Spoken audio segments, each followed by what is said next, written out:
Right, so I don't know about you, but when I went to vote in the general election and I'd done my homework and I knew who the different party leaders were and what they said they stood for, even if they were lying about it, I definitely would have noticed if Joe Biden was somewhere in that mix. Yet, despite not being elected at all by us here in the UK, Keir Starmer is apparently allowing him to dictate what our weapons can be used for, and can you guess what? He's saying that our weapons, our Storm Shadow long-range weapons that we've handed to Ukraine, can be used on Russian targets within Russian borders, which amounts to a declaration of war. Keir Starmer appears to be so stupid that he's prepared to allow Biden to make this call on our behalf. Though goodness knows Keir Starmer himself has already been saying as much and been condemned for it. A clear declaration of war ourselves on Russia, as this would be, if our arsenal, no matter who happens to be using it, gets used against another country. But now it pretty much looks like Biden is operating Starmer like some kind of a glove puppet. Should we just get rid of Starmer and Foreign Secretary David Lammy altogether then and just have the White House's people over instead? It would at least be more transparent that way, it seems, doesn't it? But actually, it's even worse than just that. You see, where Biden will apparently let Ukraine use UK missiles against Russia, he won't let them use American ordnance. Therefore, he's declaring war on behalf of other countries, but not his own. Now, why would that be? And why is Keir Starmer that stupid that he'd be willing to go along with this, as seems to be the case? Right, so what's going on here then, Damo? Well, in a nutshell, genocide Joe Biden has said Ukraine can use British long-range missiles against targets behind the Russian border. And if you think this isn't going to happen, well, here's the BBC admitting as much itself. And let's face it, normally they'd be the first ones to try and bury such news if the consequences perhaps weren't so severe for us here in the UK. The US president could be on the verge of allowing Ukraine to use Western-made long-range missiles deep inside Russia, according to European officials, the New York Times reports. But there would be a caveat.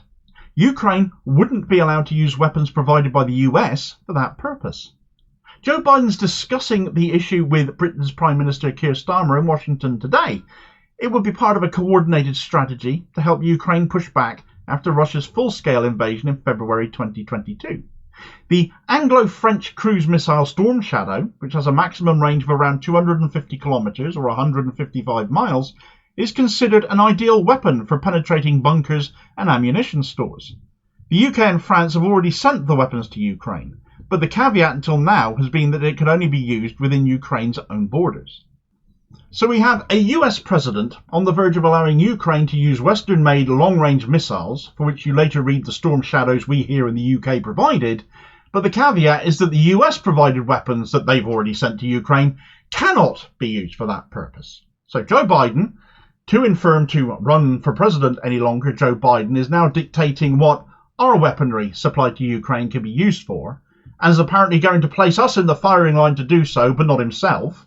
And all Keir Starmer can do, it seems, is nod that through and go along with it. And we know that already because he's already been stopped once from giving the okay to do this already, when it turned out he didn't actually have the final say on such things. Now it seems the man who does have the final say on such things is Joe Biden for some reason. And now it seems he's going to go for it. And we're being softened up to go along with that decision. Secretary of State and nailed-on Zionist Antony Blinken, along with David Lammy, our Foreign Secretary, although it seems he's just taking diktat from the US on that, held a joint speech, a press conference last Wednesday, basically saying this is all Russia's fault. They invaded Ukraine. They've brought this on themselves.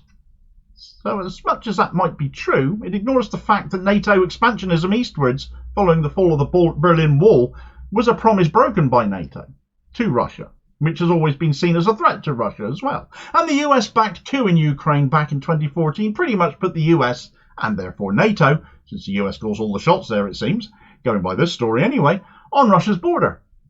Nobody tends to mention that bit at the end there, and as much as you might support NATO and hate Putin, look at it from Russia's perspective a moment here before you start making claims of Russia bad, NATO good. Because things are never that black and white. Things are never that straightforward and simple.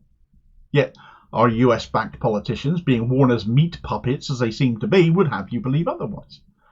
Regardless of your feelings one way or another on the matter of the Ukraine war, and I'm very much of the opinion blame and fault lies with both sides, it always takes two to start a war, we ourselves here in the UK could now be dragged into this war to an extent we hadn't been previously, because Putin is right when he says if UK-made weapons, for example, are used against targets on Russian soil, that would be a declaration of war.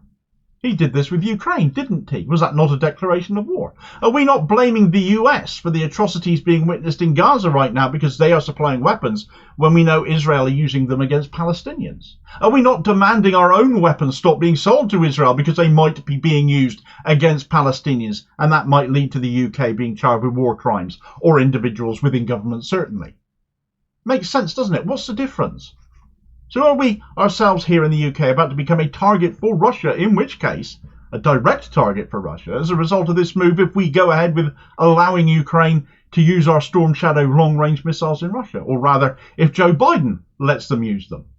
Well, it seems obvious that we would, and why just take my word for it? Because Vladimir Putin himself has said it, and this coverage of his comments by Anadolu Agency adds another more insidious slant to the story, which would, if true, implicate the West even more than just handing over weapons to Ukraine. Russian President Vladimir Putin said on Thursday that allowing Kiev to conduct long-range strikes inside his country using Western weapons would mean NATO's direct involvement in the war in Ukraine. If this decision, allowing long-range strikes inside Russia using Western weapons, is made, it will mean nothing less than the direct participation of NATO countries, the United States, and European countries in the war in Ukraine, Putin told reporters following a forum in the city of St. Petersburg. Putin claimed that the Ukrainian military is not capable of striking Russia with Western long-range weapons, and that this is only possible with the use of intelligence obtained from satellites belonging to NATO.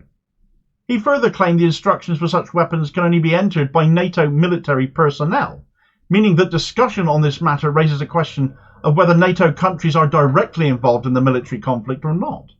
This will mean that NATO countries, the United States and European countries, are fighting Russia.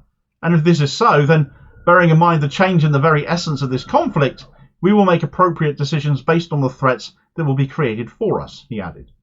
So handing Ukraine the missiles themselves may not be enough, according to Putin, that without NATO intelligence, Ukraine could not find the right targets to use these missiles on.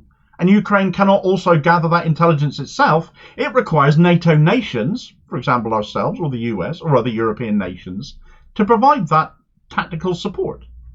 Now, where it comes to military capabilities of individual countries, you're not going to find that written down somewhere. Confidential stuff. So, national security and so on and so forth. So we can only take Putin's claims on this at face value, but it is certainly true that Ukraine has been supported by the US, by the West, basically from day one of Russia's invasion. And it is also true that Ukraine has been on a consistent and permanent begging bowl mission of help the whole way through. Cash, ordnance, all being supplied pretty much no questions asked because it's Russia. So I find Putin's claim here to be credible, even if you can't just take his word for it. He's not trustworthy. Whether it's true or not, in actuality, whether it sounds plausible or not, and let's face it, he is a politician as much as anything else, and we're so accustomed to them lying, if as inevitably seems to be the case, that David Lammy or someone else pops up to specifically deny this point, would you be more inclined to believe him any more than you would Putin? Because I'm not so sure I would be. So sending the missiles and saying they can't be used, or they can be used in Russia is bad enough in and of itself. That, in my view, passes the declaration of war remit. The possibility of NATO intelligence being used to guide said missiles compounds that. The fact NATO intelligence operatives would be required to provide that compounds it even further. But it isn't in itself the difference maker here. However you look, or however you choose to look at Russia, what they may do next, it is without doubt an escalation by the West. And all the while Volodymyr Zelensky is stamping his tiny feet, demanding the West makes its mind up faster over whether or not they are actually going to confirm this course of action and officially give him the green light to do all of this, because they know it is crossing a line. They know it is a direct escalation, and of course this also confirms to my mind that Ukraine really is nothing without its Western backers, waiting as it is to move against Russia, because without them Zelensky is never going to do it. But he will whinge and whine about it, as he's taken to Twitter to do, saying Putin interprets delays in helping us and in making strong decisions for Ukraine as permission to do whatever he wants. What Zelensky has wanted for some time is for more nations to be drawn into this conflict, much as Israel is trying to draw more Western countries into their conflict with Gaza for a wider scale war there as well. You can debate the merits and morals of each action as different, but the result is the same. It will all result in further escalation of warfare, when only negotiation brings about peace, and it's peace we should all actually be striving to achieve. If the West is so averse to going to war with Russia, and there are plenty of good reasons to avoid it, they should frankly stop poking the bear, and firing these missiles into Russia will be, well, like taking a very big stick and giving that bear less of a poke and more of a caning. But the bear's got claws, and a swipe at the UK with them, would that not surely follow? It's not as if we haven't given Ukraine enough already, of course, after Keir Starmer, aka Sir Kid Starver, announced that the two-child benefit cap was staying, and he announced at the same time that £3 billion in aid every year for as long as it takes to Ukraine would follow suit. And then just this last week, as pensioners lose their universal entitlement to the winter fuel allowance, Starmer gave Ukraine almost half of the saving from that cut as well. Gone to Ukraine too. Get the details of this latest act of austerity to provide for Ukraine, as it seems to be the case in this video recommendation here as your suggested next watch, and I'll hopefully catch you on the next vid. Cheers, folks.